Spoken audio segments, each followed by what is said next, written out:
राधिका जी के पास जाऊंगी। राधिका जी, जो दो मुख्यमंत्री हैं वो आपकी पार्टी से जुड़े हुए हैं, योगी आदित्यनाथ है, हिमंता बिस्वा शर्मा है। अब योगी आदित्यनाथ कहते हैं कि जो महिला के साथ दुष्कर्म करेगा अगले चौराहे पर यमराज उसका इंतजार करेगा। अब लोग कहते हैं कि भाई इस तरह का बयान का मतलब क्या है? वो सख्ती की बात कर रहे हैं या वो ये बता रहे हैं कि पुलिस को क्लियर इंस्ट्रक्शंस हैं? ये तो कर्म भी है उसका, कर्मा होता है ना, हमारी संस्कृति और सभ्यता में कर्मा बहुत बड़ी चीज है। जो जैसा कर्म करेगा वो वैसा भोगेगा। तो जाहिर सी बात है, मैं तो मानती हूँ कि सही में उसी पल के बाद यमराज को इंतजार करना चाहती हूँ और चाहिए, और मैं आप मानती हूँ कि आप भी ऐसा चाहती होंगी, और सब हर महिला इतने ही गुस्से में होगी, और ये और होना भी चाहिए। और आपने देखा होगा 15 अगस्त को लाल किले से प्रधानमंत्री जी ने क्या कहा था। उन्होंने कहा था कि सभी राज्यों को सुनिश्चित करना होगा कि जल्द से जल्द कानून अपनी कार्रवाई करे और उनको कड़ी से कड़ी सजा हो, और जो उनको सजा मिले। और उन्होंने टीवी मीडिया से भी कहा, अखबार में, हर तरीके की मीडिया से कहा कि आप लोग जिस तरीके से चर्चा करते हैं बलात्कार के ऊपर, उसी तरीके से कि अपराधी को क्या सजा मिली है, कैसे उसको लटका दिया गया है, उसको क्या सजा मिल रही है, वो दिखाया जाए, तभी लोग डरेंगे।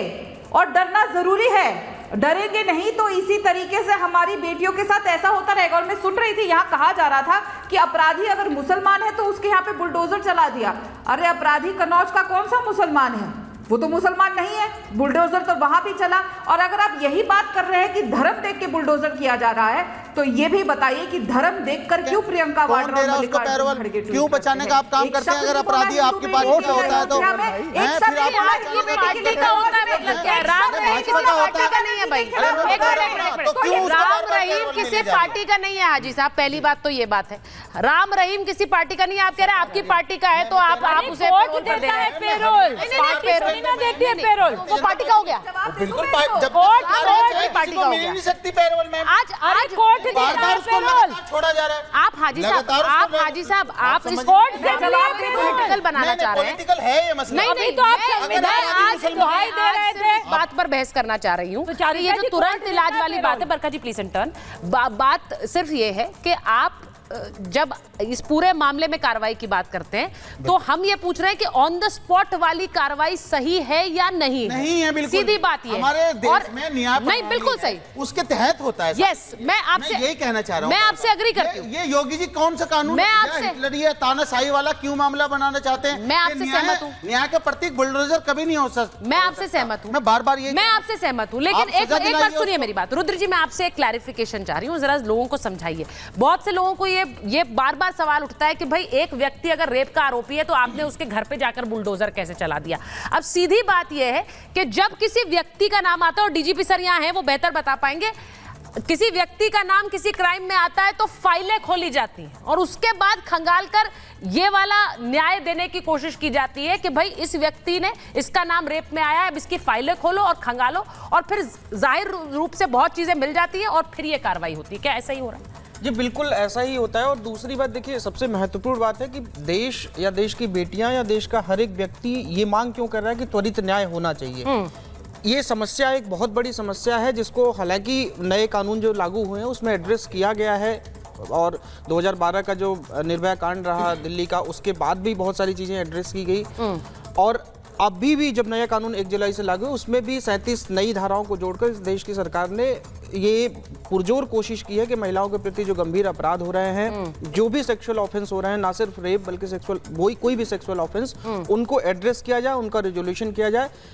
और दूसरी बात, जो त्वरित न्याय की बात हो रही है कि त्वरित न्याय दिया जाना चाहिए, त्वरित न्याय बिल्कुल ये आर्टिकल 21 के तहत ये एक संवैधानिक अधिकार है, त्वरित न्याय मिलना चाहिए।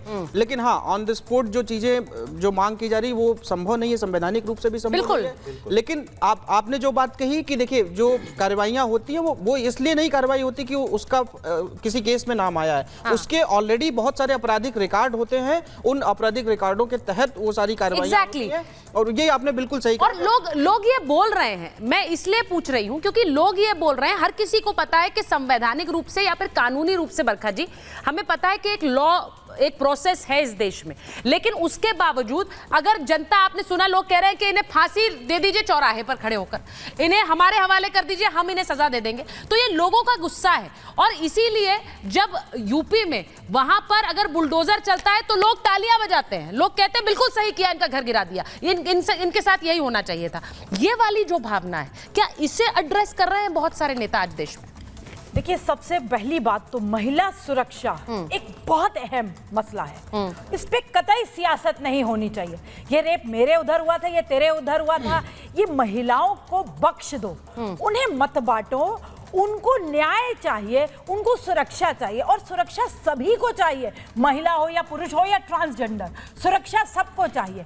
तो अगर किसी तरीके से डर इंस्टिल किया जा सकता है तो डर जरूर इंस्टिल करना चाहिए अपराध को रोकने के लिए। लेकिन जंगल राज नहीं है कि फांसी पे आज ही लटका दो, अभी लटका दो। देश जो है इमोशन से नहीं चलता, देश जो संविधान से चलता है। अभी मेरे भाई यहाँ संविधान की दुहाई, लेकिन इन इमोशंस का क्या करें बरखा जी? ये इमोशंस जनता के इमोशंस हैं, इनको आप इग्नोर कर सकते हैं क्या? आप इन्हें इग्नोर कर सकते हैं? सवाल मेरा ये है, जब देश भर से एक आवाज उठती है, मैं आ रही हूँ, एक बार बरखा जी कंप्लीट कर ले, उसके बाद अपराध जब कम होगा तो ये इमोशंस भी थमेंगे। हमें अपराधी को दंड देना है। Crime has no gender. अपराधी चाहे हिंदू हो, चाहे मुसलमान हो, चाहे सिख हो, चाहे ईसाई हो, कड़ी से कड़ी सजा मिलनी चाहिए। लाइफ इम्प्रिजनमेंट हो, कड़ी से कड़ी सजा हो, और तुरंत हो, फास्ट ट्रैक कोर्ट में। देखिए, मैं इसी बात पर आ रही हूं। सालों के साल नहीं, निर्भया केस में बरखा जी कितने समय से रही थी? कितने समय से? सुचारिता जी, मैं निर्भया केस में भी आपके साथ डिस्कशन कर रही थी। उस केस में फांसी हुई थी, क्या रेप रुक गए? सो फांसी देना इज नॉट अ डेथ। एक इसी के आगे फांसी बात के बताना चाहता हूं। ठीक है, एक बार रुद्र जी वो कह रही है कि फांसी की मांग बहुत समय से हो रही है, हम एक कैपिटल पनिशमेंट नहीं ला पाए, इसीलिए जो जनता आक्रोशित होती है, जो गुस्सा होती है, उन्हें लगता है कि देखिए ये कार्रवाई तो हो रही है, ये कार्रवाई अच्छी है, ये कार्रवाई होनी चाहिए। जनता क्यों आक्रोशित होती है कि जो सामूहिक जिम्मेदारी है हम सबकी, पार्टियों की जिम्मेदारी है, ब्यूरोक्रेट्स की जिम्मेदारी है, पुलिस की जिम्मेदारी है, वो जिम्मेदारी नहीं निभा पाते। आज भी एक डेटा आया है, इसमें पाया गया कि 151 MP MLA, वो किसी भी पार्टी के भी हो सकते हैं, कांग्रेस बीजेपी किसी भी पार्टी के हो सकते हैं, उनके खिलाफ सेक्सुअल ऑफेंस के केसेस हैं। 16 लोगों के खिलाफ रेप के केसेस हैं, और वो हमारे विधानसभा और संसदों में बैठे हुए हैं। तो ये हर पार्टी को सामूहिक जिम्मेदारी लेनी पड़ेगी कि हमें ऐसे लोगों को समाज से बाहर रखना पड़ेगा। पुलिस को, जैसा पुलिस ने कलकत्ता वाले मामले में रवैया अपनाया, पुलिस को भी ये जिम्मेदारी लेनी पड़ेगी कि हमें जिस चीज़ के लिए हमें यहाँ रखा गया है, हमें वो काम अपना सही ढंग से करना पड़ेगा। अगर सभी लोग सामूहिक जिम्मेदारी लेके ये काम करेंगे तब जाके इन मामलों को निपटाया जा सकेगा। अदरवाइज आप डिबेट करते रहिए, हम लोग बातें करते रहे, सरकार कानून बनाती रहे, कितना भी कड़ा कानून बना दिया जाए। आज हम जब डिबेट कर रहे हैं 17 मिनट की डिबेट हो गई, और 2021 के रिकॉर्ड के अनुसार हर 16 मिनट में इस देश में एक रेप होता है। तो एक किसी बच्ची का अच्छा, मैं